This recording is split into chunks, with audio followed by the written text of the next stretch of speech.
is the audiobook for Haruki Murakami, Chapter 3. Naoko called me the following Saturday, and that Sunday, we had a date. I suppose I can call it a date. I can't think of a better word for it. As before, we walked the streets. We stopped somewhere for coffee, walked some more, had dinner in the evening, and said goodbye. Again, she talked only in snatches, but this didn't seem to bother her, and I made no special effort to keep the conversation going. We talked about whatever came to mind, our daily routines, our colleges, each a little fragment that led nowhere. We said nothing at all about the past, and mainly we walked and walked and walked. Fortunately, Tokyo is such a big city we could never have covered it all. We kept on walking like this almost every weekend. She would lead, and I would follow close behind. Naoko had a variety of hair slides and always wore them with her right ear exposed. I remember her most clearly this way, from the back. She would toy with her hair slide whenever she felt embarrassed by something, and she was always dabbing at her mouth with a handkerchief. She did this whenever she had something to say. The more I observed these habits of hers, the more I came to like her. Naoko went to a girls' college on the rural western edge of Tokyo, a nice little place famous for its teaching of English. Nearby was a narrow irrigation canal with clean, clear water, and Naoko and I would often walk along its banks. Sometimes she would invite me up to her flat and cook for me.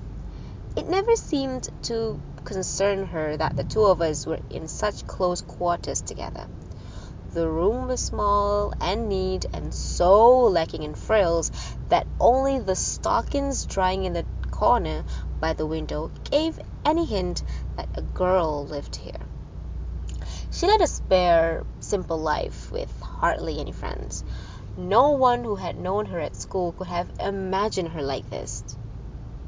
Back then, she had dressed with real flair and surrounded herself with a million friends. When I saw her room, I realized that, like me, she had wanted to go away to college and begin a new life, far from anyone she knew. "Know why I chose this place?" she said with a smile. "Because nobody from home was coming here. We were all supposed to go somewhere more chic. You know what I mean?" My relationship with Naoko was not without its progress, though little by little she grew more accustomed to me and I to her. When the summer holidays ended and a new term started, Naoko began walking next to me as if it were the most natural thing in the world to do. She saw me as a friend now, I concluded, and walking side by side with such a beautiful girl was by no means painful for me. We kept walking all over Tokyo in the same meandering ways, climbing hills, crossing rivers and railway lines, just walking and walking with no destination in mind. We forged straight ahead, as if our walking were a religious ritual meant to heal our wounded spirits. If it rained, we used umbrellas, but in any case, we walked. Then came autumn, and the dormitory grounds were buried in Zelkova's leaves. The fragrance of a new season arrived, and I put on my first pullover. Having worn out one pair of shoes, I bought some new suede ones. I can't seem to recall what we talked about then. Nothing special, I expect. We continued to avoid any mention of the past and rarely spoke about Kizuki. We could face each other over coffee cups in total silence.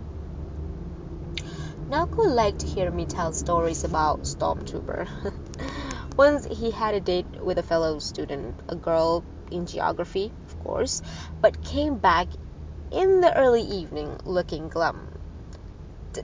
Tell me, Watanabe, what do you talk about with girls? I don't remember how I answered him, but he had picked the wrong person to ask. In July, somebody in the dorm had taken down Stormtrooper's Amsterdam Canal scene and put up a photo of the Golden Gate Bridge instead. He told me he wanted to know if Stormtrooper could masturbate to a Golden Gate Bridge. He loved it, I reported later, which prompted someone else to put up a picture of an iceberg. Each time the photo changes in his absence, Stormtrooper became upset. Who the hell is doing this? He asked. I wonder, I said. But what's the difference? They're all nice picture. You should be grateful. Yeah, I suppose. But it's so weird. My stories of Stormtrooper always made Naoko laugh. Not many things succeeded in doing that, so I talked about him often, though I was not exactly proud of myself for using him this way. So, he just happened to be the youngest son in a not too wealthy family who had grown up a little too serious for his own good. Making maps was the one small dream of his one small life. Who had the right to make fun of him for that? By then, however, Stormtrooper's joke had become an indispensable source of dormitory talk, and there was no way for me to undo what I had done. Besides, the sight of Naoko's smiling face had become my own special source of pleasure. I went on supplying everyone with new stories. Naoko asked me one time, just once, if I had a girl I like. I told her about the one I have left behind in Kobe. She was nice, I said. I enjoy sleeping with her, and I miss her every now and then, but finally, she didn't move me. I don't know, sometimes I think I've got this hard kernel in my heart and nothing much can get inside it. I doubt if I can really love anybody. Have you ever been in love? Naoko asked. Never, I said. She didn't ask me more than that. When autumn ended and cold wind began tearing through the city, Naoko would often walk pressed against my arm. I could sense her breathing through the thick cloth of her duffel coat. She would intertwine her arm with mine, or cram her hand in my pocket, or, when it was really cold, cling tightly to my arm, shivering. None of this had any special meaning. I just kept walking with my hands shoved in my pockets. Our rubber-soled shoe made hardly any sound on the pavement, except for the drying crackling when we trod on the broad, withered sycamore leaves. I felt sorry for Naoko whenever I heard that sound. My arm was not the one she needed, but the arm of someone else. My warmth was not what she needed, but the warmth of someone else. I felt almost guilty being me. As the winter deepens, the transparent clarity of Naoko's eyes seemed to increase. It was a clarity that had nowhere to go. Sometimes Naoko would lock her eyes onto mine for no apparent reason. She seems to be searching for something, and this would give me a strange, lonely, helpless sort of feeling.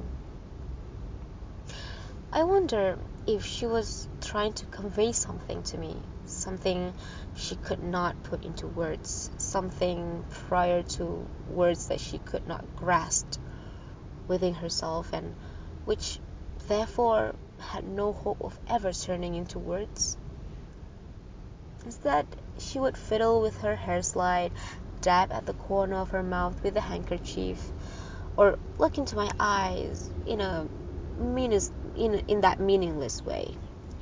I wanted to hold her tight when she did these things, but I would hesitate and hold back. I was afraid I might hurt her. And so the two of us kept walking the streets of Tokyo, Naoko searching for words in space.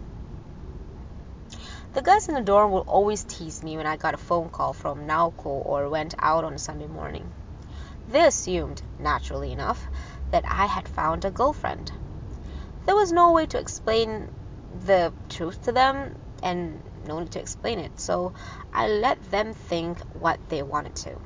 I had to face a barrage of stupid questions in the evening, like what position had we used, what was she like down there, what color underwear had she been wearing that day. I gave them the answers they wanted. And so I went from 18 to 19. Each day, the sun would rise and set. The flag would be raised and lowered. Every Sunday, I would have a date with my dead friend's girl. I had no idea what I was doing or what I was going to do.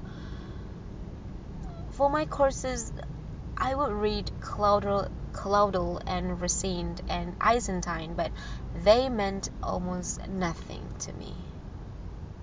I made no friends at the lectures and hardly knew anyone in the dorm. The others in the dorm thought I wanted to be a writer because I was always alone with the book, but I had no such ambition. There was nothing I wanted to be. I tried to talk about this feeling with Naoko.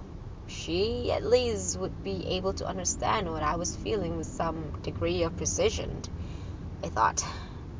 But I could never find the words to express myself. Strange, I seemed to have caught her word-searching sickness. On Saturday night, I would sit by the phone in the lobby, waiting for Naoko to call. Most of the others were out, so the lobby was usually deserted. I would stare at the grains of light suspended in that silent space, struggling to see into my own heart. What did I want?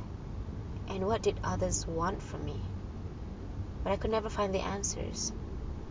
Sometimes I would reach out and try to grasp the grains of light, but my fingers touched nothing. I read a lot, but not a lot of different books. I like to read my favorites again and again. Back then, it was Truman Capote, John Updike, F. Scott Fitzgerald, Raymond Chandler, but I didn't see anyone else in my lecture or the dorm reading writers like that.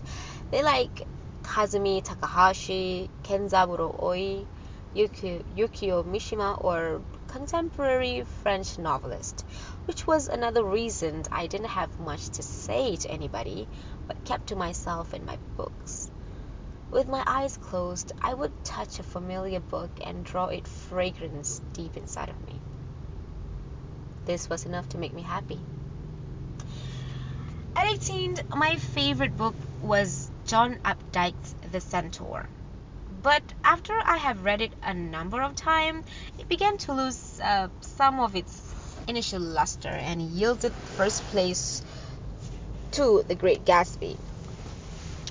The Gatsby stayed in first place for a long time after that. I would pull it off the shelf when the mood hit me and read a section at random. It never once disappointed me. There wasn't a boring page in the whole book. I wanted to tell people what a wonderful novel it was, but no one around me had read The Great Gatsby or was likely to. Urging others to read F. Scott Fitzgerald, although not a reactionary act, was not something one could do in 1968. When I did finally meet the one person in my world who had read Gatsby, he and I became friends because of it. His name was Nagasawa. He was 2 years older than me, and because he was doing legal studies at the prestigious Tokyo University, He was on the fast track to national leadership. We lived in the same dorm and knew each other only by sight, until one day when I was reading Gatsby in a sunny spot in the dining hall.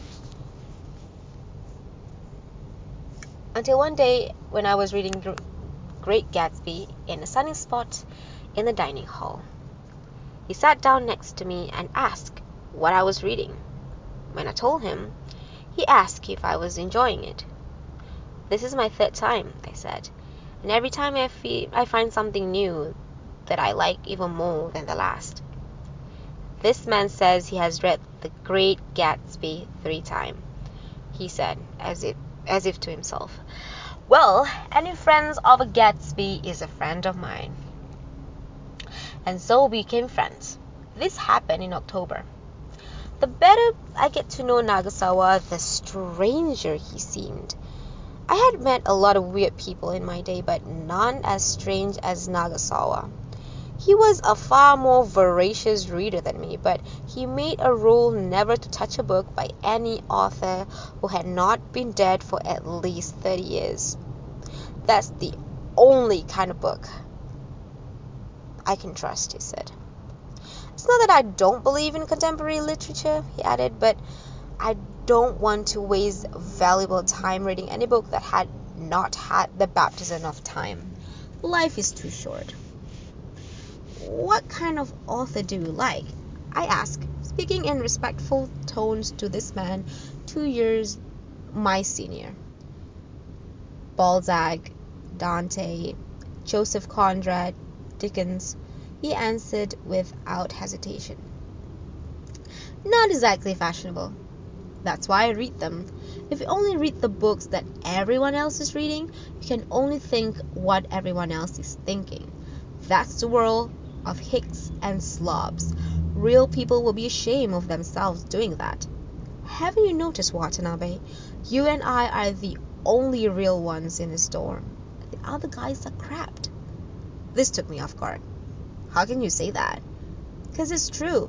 I know. I can see it. It's like we have marks on our forehead. And besides, we've both read The Great Gatsby." I did some quick calculating. "But Fitzgerald only been dead 28 years, I said. "So what? 2 years? Fitzgerald's advanced." No one else in the dorm knew that Nagasawa was a secret reader of classic novels, nor would it have mattered if they had. Nagasawa was known for being smart. He breezed into Tokyo University. He got good marks. He would take the civil service exam, join the foreign ministry, and become a diplomat. He came from a wealthy family. His father owned a big hospital in Nagoya, and his brother had also graduated from Tokyo, gone on to medical school, and would have one day inherit the hospital. Nagasawa always had plenty of money in his pocket, and he carried himself with real dignity. People treated him with respect, even the dorm head. When he asked someone to do something, the person would do it without protest. There was no choice in the matter. Nagasawa had a certain inborn quality that drew people to him and made them follow him. He knew how to stand at the head of the pack, to assess the situation, to give precise and tactful instruction that others would obey. Above his head hung an aura that revealed his powers like an angel's halo, the mere sight of which would inspire awe in people for this superior being.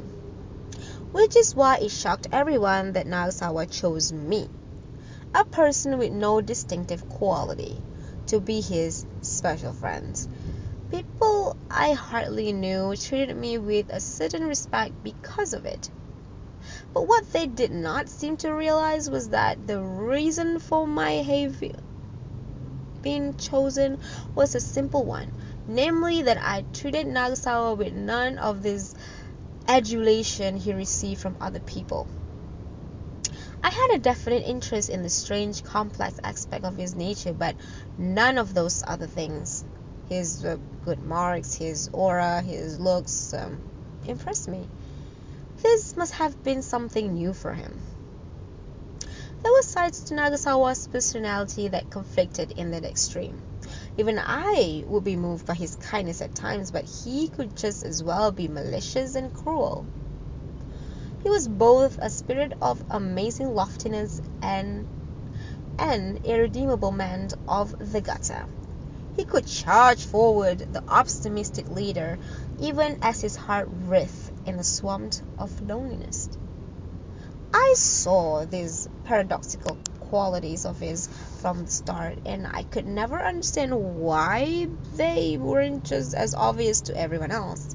He lived in his own special hell. Still, I think I always managed to view him in the most favorable light. His greatest virtue was his honesty. Not only would he have never lied, he would always acknowledge his shortcomings. He never tried to hide things that might embarrass him, and when I was concerned, he was unfailingly kind and supportive. Had he not been, my life in the dorm would have been far more unpleasant than it was. Still, I never once opened my heart to him, and in that sense, my relationship with Nagasawa stood in a stark contrast to me and Kizuki. The first time I saw Nagasawa drunk and tormenting a girl, I promised myself never, under any circumstances, to open myself up to him. There were several Nagasawa legends that circulated throughout the dorm. According to one, he supposedly once ate 3 slugs. Another gave him a huge penis and had him sleeping with another more than 100 girls. The slug story was true. He told me so himself. Those big mothers, he said, swallow them whole. What the hell for? Well, it happens the first year I came to live here, he said. There was some shit between the first years and the third years, started in April and finally came to a head in September. As first year representative, I went to work things out with the third years. Real right-wing arseholes. They had these wooden kendo swords, and working things out was probably the last thing they wanted to do. So I said, alright, let's put an end to this. Do what you want to me, but leave the other guys alone. So they said, okay, let's see you swallow a whole couple of slugs. Fine, I said. Let's have them. The bastard went out and got 3 huge slugs. And I swallowed them. What was it like? What was it like? You have to swallow one yourself. The way it slides down your throat and into your stomach, it's cold and it leaves this disgusting aftertaste. Yuck! I get chills just thinking about it. I wanted to puke, but I fought it. I mean, if I had puked them up, I would have to swallow them all over again. So I kept them down. All 3 of them. Then what happened? I went back to my room and drank a few buckets of salt water. What else could I do? Yeah, I guess so. But after that, nobody could say a thing to me. Not even the third years. I'm the only guy in this place who can swallow 3 slugs. I bet you are. Finding out about his penis size was easy enough. I just went to the dorm's communal shower with him. He had a big one, alright, but 100 girls was probably an exaggeration. Maybe 75, he said. I can't remember them all, but I'm sure it's at least 70. When I told him that I had slept with only one, he said, oh, we can fix that. Easy. Come with me next time. I'll get you one easy as that. I didn't believe him, but he turned out to be right. It was easy. Almost too easy. With all the excitement of flat beer. We went to some kind of bar in Shibuya or Shinjuku. He had his favorite. Found a pair of girls. The world was full of pairs of girls. Talked to them. Drank. Went to a hotel and had sex with them. He was a great talker. Not that he had anything great to say, but girls would get carried away listening to him.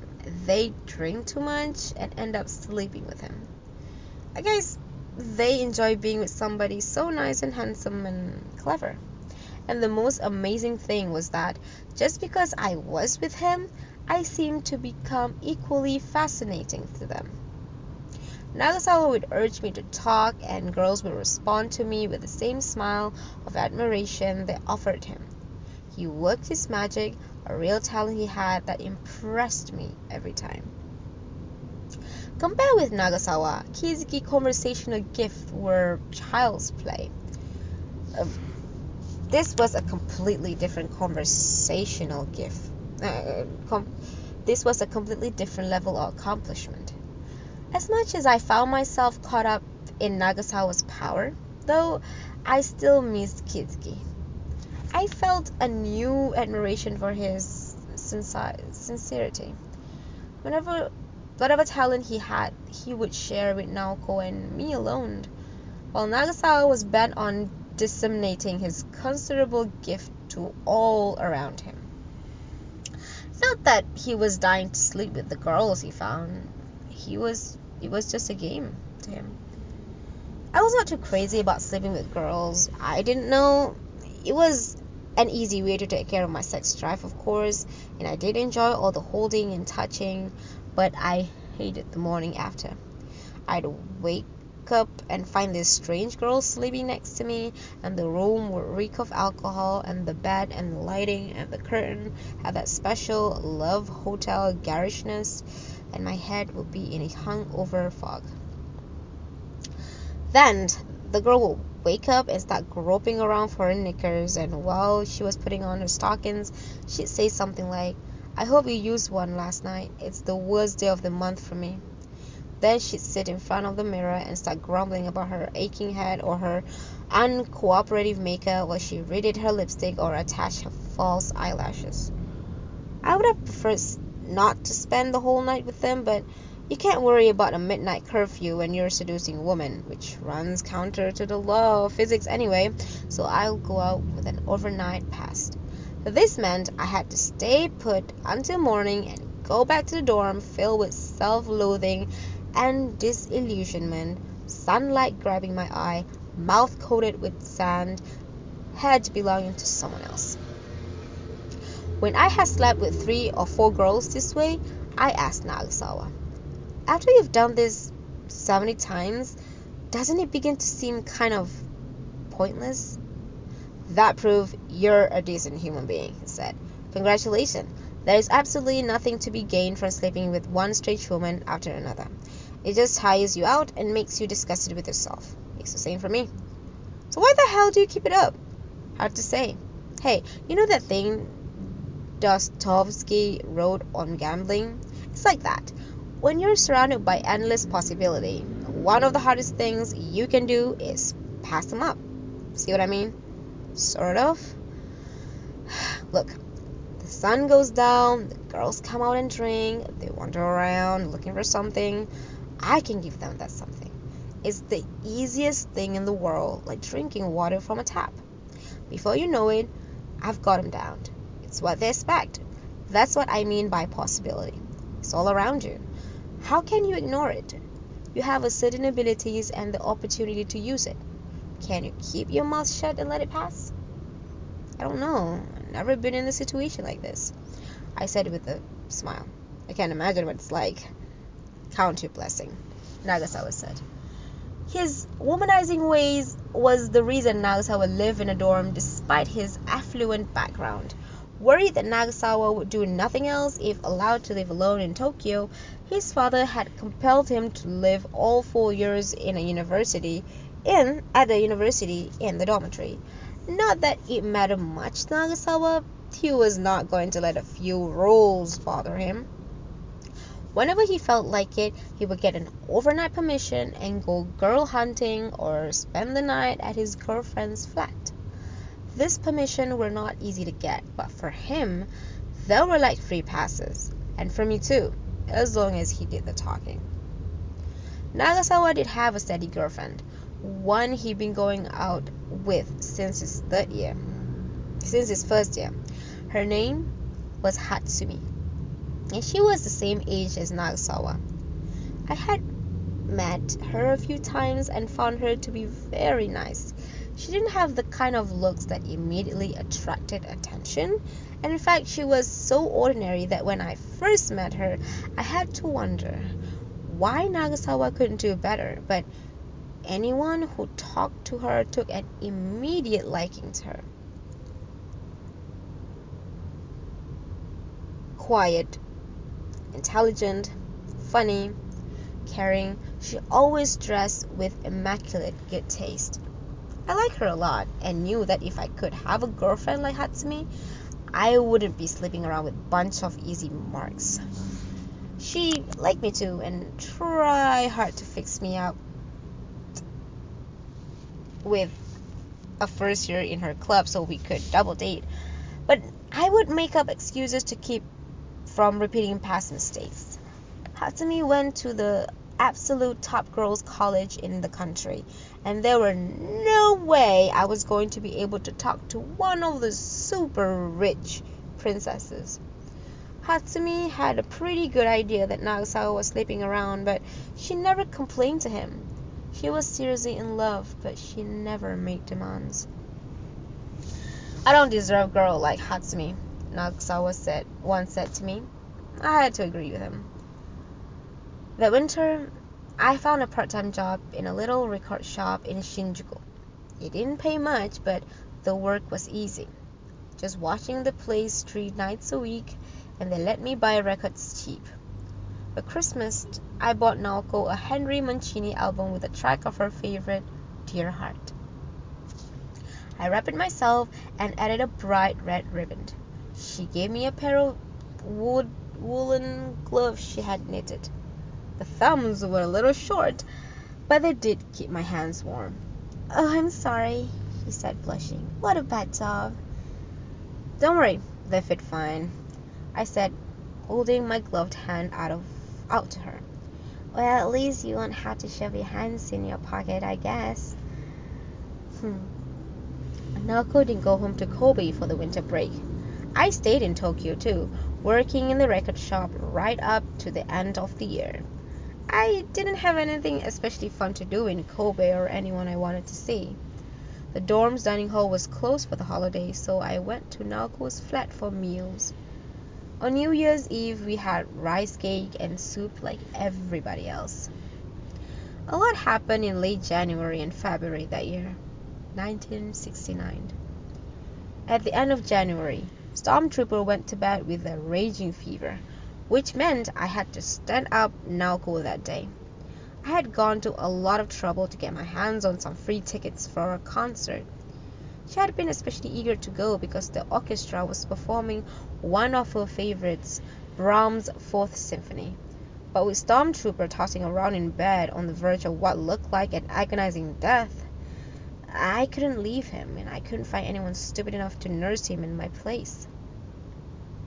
I bought some ice and used several layers of plastic bag to hold it on his forehead, wiped his sweating brows with cold towels, took his temperature every hour, and even changed his vest for him. The fever stayed high for a day, but the following morning he jumped out of bed and started exercising as though nothing had happened. His temperature was completely normal. It was hard to believe he was a human being. "Weird," said Stormtrooper. "I never had a fever in my life." It was almost as if he were blaming me. This made me mad. "But you did have a fever," I insisted, showing him the 2 wasted tickets. "Good thing they were free," he said. I wanted to grab his radio and throw it out the window, but instead I went back to bed with a headache. It snowed several times in February.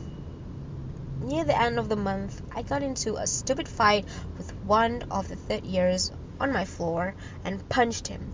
He hit his head against the concrete wall, but he wasn't badly injured, and Nagasawa straightened things out for me. Still, I was called into the dorm's head office and given a warning, after which I grew increasingly uncomfortable living in the dormitory. The academic year ended in March. but I came out a few credits short. My exam results were mediocre, mostly C's and D's with a few B's. Naoko had all the grades she needed to begin the spring term of her second year. We had completed one full cycle of the seasons. Halfway through April, Naoko turned 20. She was 7 months older than I was, my own birthday being in November. There was something strange about her becoming 20. I felt as if the only thing that made sense, whether for Naoko or for me, was to keep going back and forth between 18 and 19. After 18 would come 19, and after 19 and 4th, and after 19, 18, of course. But she turned 20, and in the autumn, I would do the same. Only the dead stay 17 forever. It rained on her birthday. After lectures, I bought a cake nearby and took the tram to her flat. We ought to have a celebration, I said. I probably would have wanted the same thing if our position had been reversed. It must have been hard to pass your 20th birthday alone. The tram had been packed and had pitched so widely that by the time I arrived at Naoko's room, the cake was looking more like a Roman Colosseum than anything else. Still, once I had managed to stand up the 20 candles I had brought along, light them and close the curtain and turn out the lights, we had the makings of a birthday party. Naoko opened a bottle of wine. We drank, had some cake, and enjoyed a simple dinner. I don't know. It's stupid being 20, she said. I'm just not ready. It feels weird. Like somebody's pushing me from behind. I've got 7 months to get ready, he said with a laugh. You're so lucky. Still 19, said Naoko with a hint of envy. While we ate, I told her about Stormtrooper's new jumper. Until then, he had only one, a navy blue pullover, so 2 was a big move for him. The jumper itself was a nice one, red and black with a knitted deer motif, but on him, it made everybody laugh. He couldn't work out what was going on. What's so funny, Watanabe? He asked, sitting next to me in the dining hall. Is something stuck into my forehead? Nothing, he said, trying to keep a straight face. There's nothing funny. Nice jumper. Thanks, he said, beaming. Naoko loved the story. I have to meet him, he said. Just once. No way, I said. You'll laugh at his face. You think so? I bet on it. I see him every day, and still I can't help laughing sometimes. We cleared the table and sat on the floor, listening to music and drinking the rest of the wine. She drank 2 glasses in time. It took me to finish 1. Naoko was unusually talkative that night.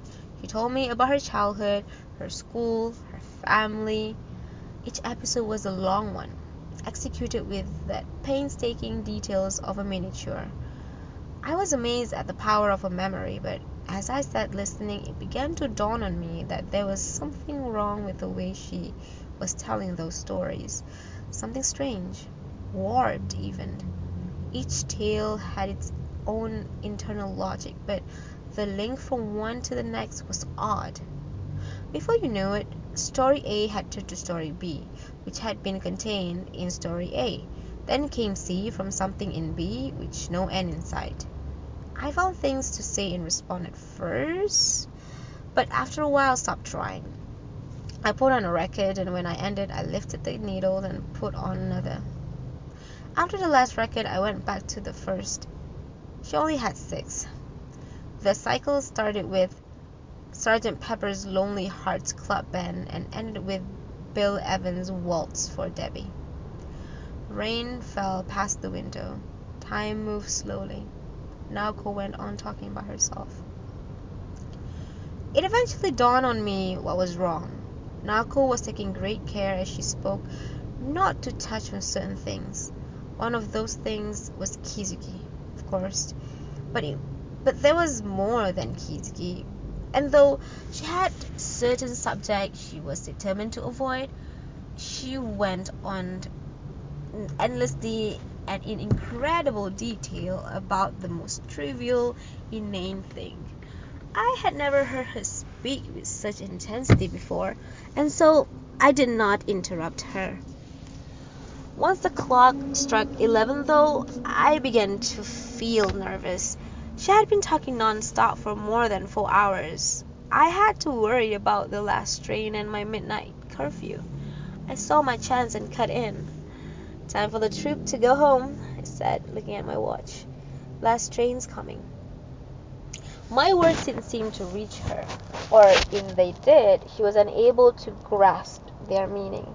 She clamped her mouth shut for a split second, then went on with her story. I gave up, shifting into a more comfortable position, drank what was left of the second bottle of wine. I thought I had better let her talk herself out. The curfew and the last train would have to take care of themselves. She did not go on for long, though. Before I knew it, she had stopped talking. The ragged end of the last word she spoke seemed to float in the air, where it had been torn off. She had not actually finished what she was saying. Her word had simply evaporated. She had been trying to go on, but had come up against nothing. Something was gone now, and I was probably the one who had destroyed it. My words might have finally reached her, taking their time to be understood, and obliterated whatever energy that had kept her talking for so long. Lips slightly parted, she turned her half-focused eye on mine. She looked like some kind of machine that had been humming along until someone pulled the plug. Her eyes appeared clouded, as if covered by some thin, translucent membrane. "Sorry to interrupt," I said, "but it's getting late," and one big tear spilled from her eyes, ran down her cheek, and splattered onto a ragged jacket. Once that first tear broke free, the rest followed in an unbroken stream. Naoko bent forward on all four on the floor and, pressing her palm on the mat, began to cry with the force of a person vomiting. Never in my life had I seen anyone cry with such intensity. I reached out and placed a hand on her trembling shoulder. Then all but instinctively, I took her in my arms, pressed against me, her whole body trembling. She continued to cry without a sound. My shirt became damp. My shirt became damp, then soaked with her tears and hot breath. Soon her fingers began to move across my back, as if in search of something, some important things that had always been there. Supporting her weight with my left arm, I used my right hand to caress her soft, straight hair. And I waited, in that position. I waited for Naoko to stop crying, and I went on waiting, but Naoko's crying never stopped. I slept with Naoko that night. Was it the right thing to do? I can't tell. Even now, almost 20 years later, I can't be sure. I suppose I'll never know. But at that time, it was all I could do. She was in a heightened state of tension and confusion, and she made it clear she wanted me to give her release. She turned the lights down and began, one piece at a time, with the gentlest touch I could manage.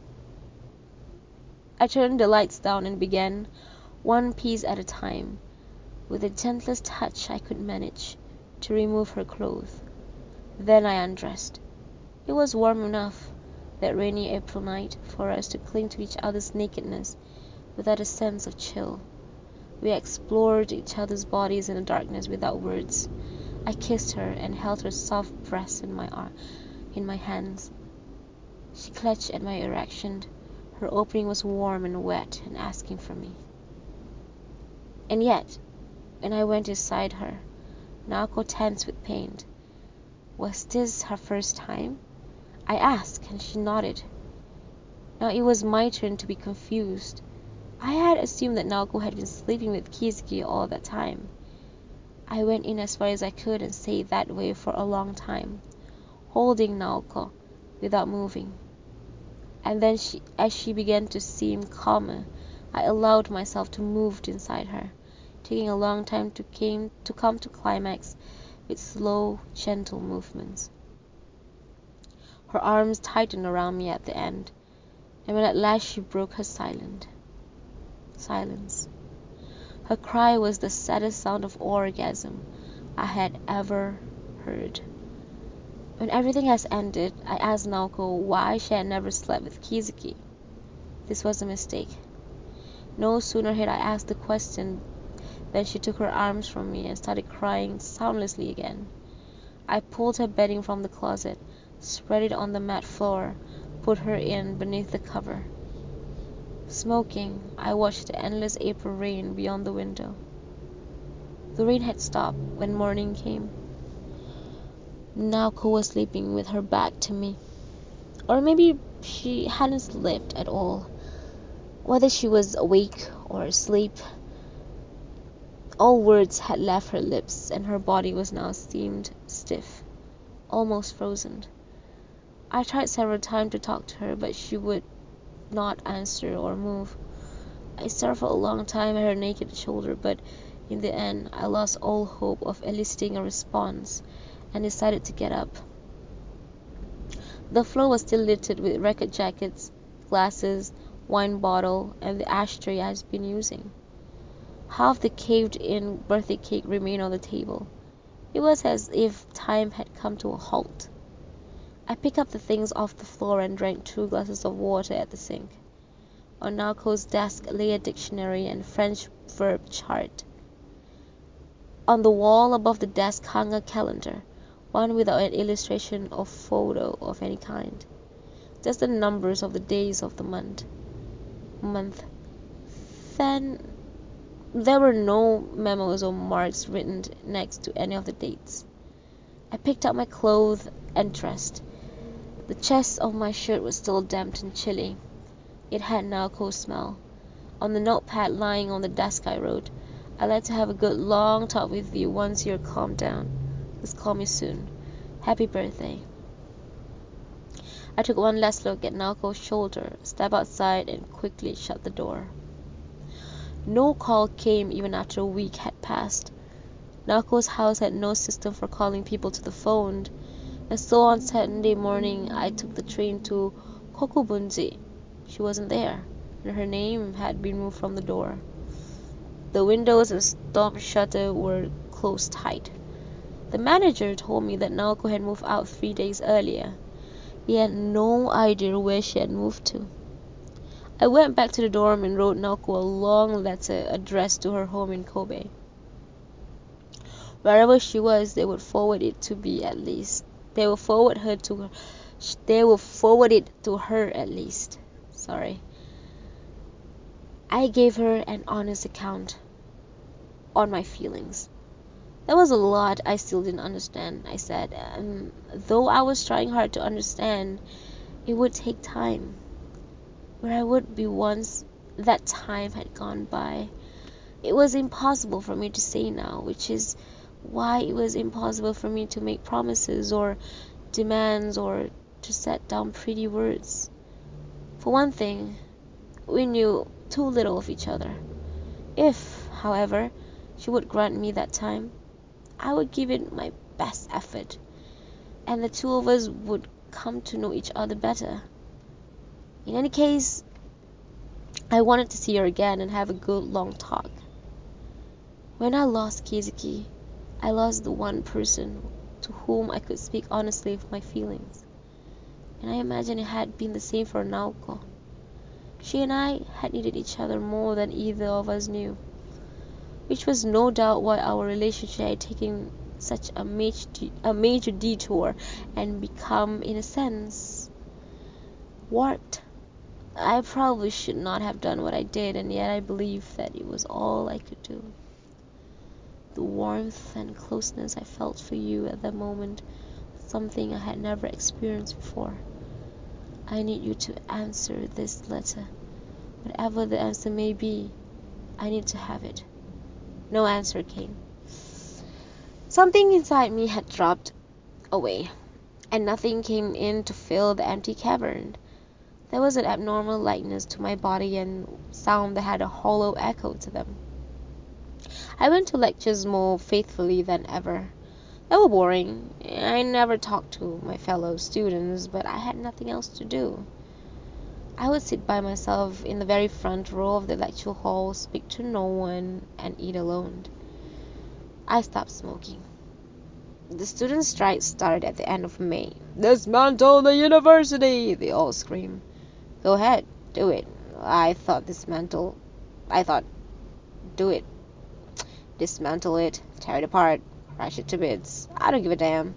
It will be a breath of fresh air. I'm ready for anything. I'll help if necessary. Just go ahead and do it.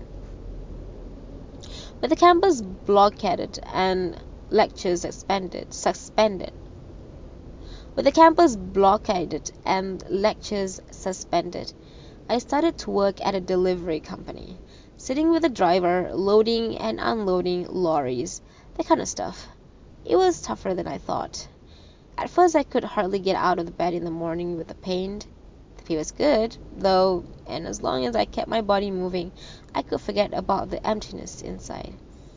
I worked on the lorries 5 days a week, and 3 nights a week I continued my job at the record shop. Nights without work I spent with whiskey and books. Stormtrooper wouldn't touch whiskey and couldn't stand the smell, so when I was sprawled on my bed, drinking it straight, he complained that the fume made it impossible for him to study and asked me to take my bottle outside. "You get the hell out," I growled. "But you know drinking in the dome is against the rules." "I don't give a shit. You get out." He stopped complaining. But now I was annoyed. I went to the roof and drank alone. In June I wrote Naoko another long letter, addressing it again to her house in Kobe. It said pretty much the same thing as the first one, but at the end I added, "Waiting for your answer is one of the most painful things I ever been through. At least let me know whether or not I hurt you." When I posted it, I felt as if the cavern inside me had grown again. That June I went out with Nagasawa twice again to sleep with girls. It was easy both times. The first girl put up a terrific struggle when I tried to get her undressed and into the hotel bed, but when I began reading alone because it just wasn't worth it, she came over and started nuzzling me. And after I had done with the second one, she started asking me all kind of personal questions. How many girls have I slept with? Where was I from? Which university did I go to? What kind of music did I like? Have I ever read any novels by Osamu Dazai? Where would I like to go if I could travel abroad? Did I think her nipples were too big? I made up some answers and went to sleep. But next morning she said she wanted to have breakfast with me, and she kept up with stream of questions. Over the tasteless eggs and coffee. What kind of work did my father do? What did I get good marks at school? What month was I born? Had I ever eaten frogs? She was giving me a headache, so as soon as we had finished eating, I said I had to go to work. "Will I ever see you again?" she asked with a sad look. "Oh, I'm sure we'll meet again somewhere before long," I said and left. What the hell am I doing?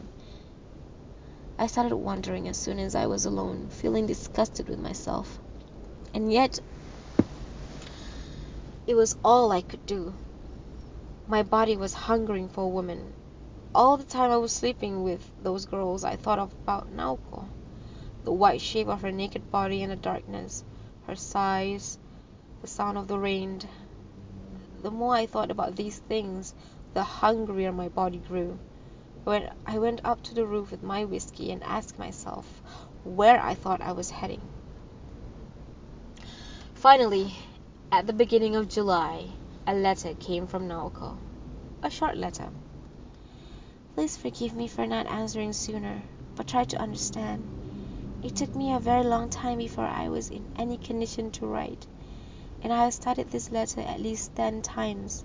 Writing is a painful process for me. Let me begin by my conclusion. I have decided to take a year off from college. Officially, it's a leave of absence, but I suspect that I will never be going back. This will not be no doubt come as a surprise to you, but in fact, I had been thinking about doing this for a long time. I tried a few times to mention it to you, but I was never able to make myself begin. I was afraid even to pronounce the words.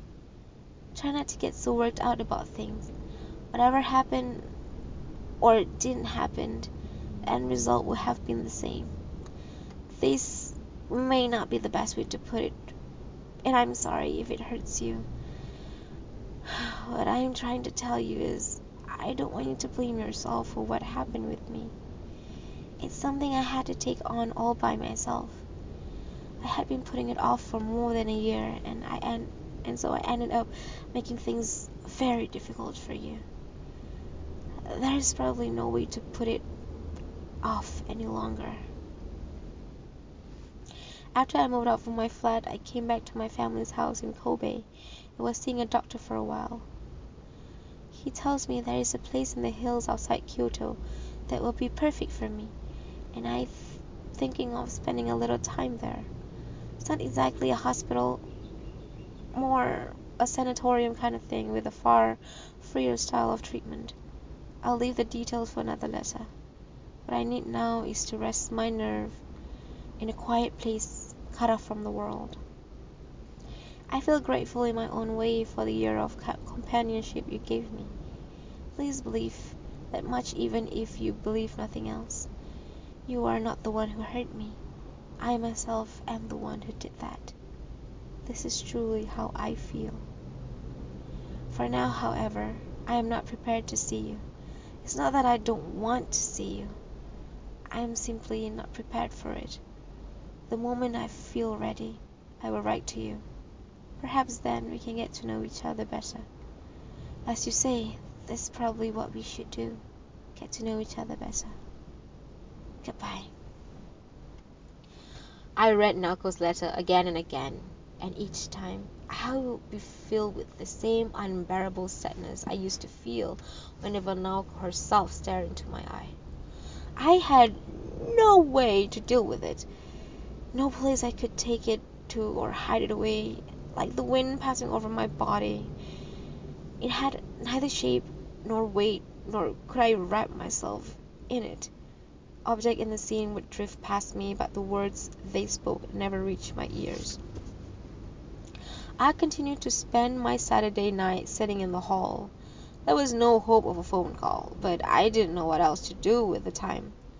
I would switch on a baseball game and pretended to watch it as I cut the empty space between me and the television set in two, then cut each half in two again, and over, until I had fashioned a space small enough to hold in my hand. I would switch the set off at 10, go back to my room, and go to sleep. At the end of the month, Stormtrooper gave me a firefly. It was in an instant coffee jar with air hole with the lid and containing some blades of grass and a little water. In the bright room, the firefly looked like some kind of ordinary black insect you find by a pond somewhere, but Stormtrooper insisted it was the real thing. I know it's a firefly when I see one, he said, and I had no reason or basis to disbelieve him. Fine, he said, it's a firefly. It had a sleepy look on its face, but it was kept trying to climb out the slippery glass walls of the jar and falling backwards. I found it in the quad, he said. Here? By the door? Yeah. Near the hotel down the street. They released fireflies in their garden for summer guests. This one made it over here. stormtrooper was busy stuffing clothes and notebook into his black button bag as he spoke. We were several weeks into the summer holidays, and he and I were almost the only one left in the dorm. I had carried on with my jobs rather than go back to Kobe, and he had stayed on for a practical training session. Now that the training has ended, he was going back to the mountain of Yamanashi. "You could give this to your girlfriend," he said. "I'm sure she loved it." "Thanks," I said. After dark, the dorm was hushed, like a ruin. The flag had been lowered and the light glowed in the windows of the dining hall. With so few students left, they turned on only half of the lights in the place, keeping the right half dark and the left light. Still, the smell of dinner drifted up to me, some kind of cream stew. I took my bottle firefly to the roof. No one else was up there. A white vest hung on the clothesline that someone had forgotten to take in, waving in the evening breeze like a discarded shell of some huge insect. I climbed a steel ladder in the corner of the roof to the top of the dormitory's water tank. The tank was still warm with the heat of the sunlight he had absorbed during the day. I sat in a narrow space above the tank, leaning against the handrail and coming face to face with an almost full white moon. The lights of Shinjuku glowed to the right, Ikebukuro to the left. Car headlights flowed in bright stream from one pool of light to the other. A dull roar of jumbled sound hung over the city like a cloud. The firefly made a faint glow in the bottom of the jar, its light all too weak, its color all too pale. I hadn't seen a firefly in years, but the ones in my memories sent a far more intense light into the summer darkness, and that brilliant burning image was the one that had stayed with me all the time. Maybe this firefly was on the verge of death. I gave the jar a few shakes. The firefly bumped against the glass wall and tried to fly, but its light remained dim. I tried to remember when I had seen fireflies and where it might have been. I could see that scene in my mind, but was unable to recall the time or place. I could hear the sound of water in the darkness and seen an old-fashioned brick sluice gate. It had a handle you could turn to open and close the gate. The stream it controlled was small enough to be hidden by the grass on the banks. The night was dark, so dark I couldn't see my feet when I turned on my torch. Hundreds of fireflies drifted over the pool of water held back by the sluice gate, their hot glow reflected in the water like a shower of sparks. I closed my eyes and steeped myself in that long-ago darkness. I heard the wind with unusual clarity. A light breeze swept past me, leaving strangely brilliant trails in the dark. I opened my eyes to find the darkness of the summer nights a few degrees deeper than it had been. I twisted open the lid of the jar and took out the firefly, setting it on the 2-inch lip of the water tank. It seemed not to grasp its new surrounding. It hobbled around the head of the steel bolt, catching its leg on curling scab of paint. It moved to the right until it found its way blocked, and then circled back to the left. Finally, with some effort, it mounted its head on the bolt and crouched. Then for a while, unmoving, as if it had taken its last breath. Still leaning against the handrail, I studied the firefly. Neither I nor it made a move for a very long time. The wind continued sweeping past the two of us while the numberless leaves of the Zelkova tree rustled in the darkness. I waited forever. Only much later did the firefly take to the air, as if some thoughts had suddenly occurred to it. the firefly spread its wings, and in a moment it had flown past the handrail to float in the pale darkness. It traced a swift arc by the side of the water tank, as though trying to bring back a lost interval in time. And then, after hovering there for a few seconds as if to watch its curved line of sight blend into the wind, it finally flew off the east. Long after the firefly had disappeared, the trails of its light remained inside of me, its pale, faint glow hovering on and on in the thick darkness behind my eyelids, like a lost soul. More than once, I tried stretching my hands out in the dark. My fingers touched nothing. The faint glow remained just beyond my grasp. That is the end of the audiobook for Haruki Murakami Norwegian Wood. Thank you for reading, and stay tuned for the next episode. Sayonara. Bye.